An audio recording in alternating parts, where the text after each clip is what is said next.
আজকাল মানুষ খুব সহজেই বলে দেয় যে আগের মতো না, আর ভালোবাসা নেই, ভালোবাসা শেষ হয়ে গেছে।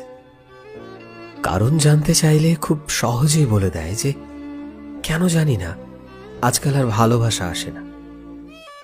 তার জন্য যেটা ফিল করতাম সেটা না, আজকাল আর ফিল করি না।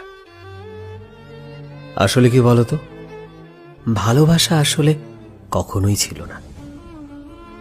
জীবনের একটা সময় এমন আসে যে একটা বয়স, যখন আমরা নতুন নতুন মানুষের সাথে পরিচিত হই, কিছু মানুষের সাথে কথা বলতে আমাদের বেশ ভালো লাগে, একসাথে হাসাহাসি, একসাথে ঘুরতে যাওয়া, আর এই বিষয়টাকেই না অনেকে ভালোবাসা ভাবতে শুরু করে।